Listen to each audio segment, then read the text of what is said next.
পদ্মা সেতু প্রকল্পে বিশ্ব ব্যাংক থেকে যে দুটি দুর্নীতির অভিযোগ তোলা হয়েছে সে ব্যাপারে তদন্ত করতে শুরু করেছে দুর্নীতি দমন কমিশন।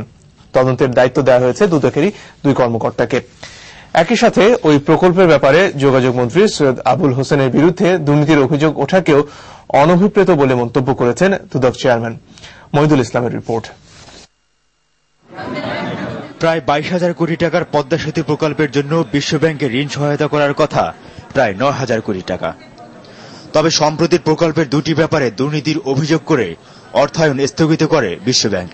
এর একটি সেতু নির্মাণের জন্য প্রাথমিকভাবে নির্বাচিত প্রতিষ্ঠানগুলোর সঙ্গে বাংলাদেশের একটি প্রতিষ্ঠানের যোগাযোগ থাকার কথা, যে প্রতিষ্ঠানের সঙ্গে যোগাযোগ মন্ত্রী সৈয়দ আবুল হোসেনের সংশ্লিষ্টতা রয়েছে। এ ব্যাপারে অর্থমন্ত্রী ও দুর্নীতি দমন কমিশনের কাছে চিঠিও দিয়েছে বিশ্বব্যাংক। যোগাযোগ মন্ত্রী কর্তা ব্যক্তি, তার দায়িত্ব হলো দেশের স্বার্থ দেখা। দেশের স্বার্থ এবং কোন একটা কোম্পানির স্বার্থ যদি একই সাথে দেখার ক্ষেত্রে একটা কনফ্লিক্ট অফ ইন্টারেস্ট দেখা দিতে পারে,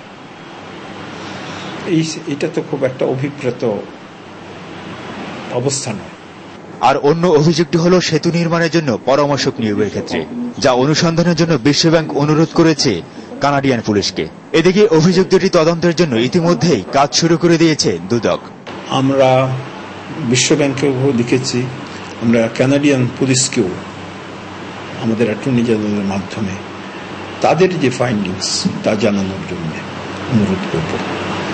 30 কার্যদিবস সময় দিয়ে তদন্তের দায়িত্ব দেওয়া হয়েছে দুর্নীতি দমন কমিশনের একজন সহকারী পরিচালক এবং একজন উপপরিচালককে।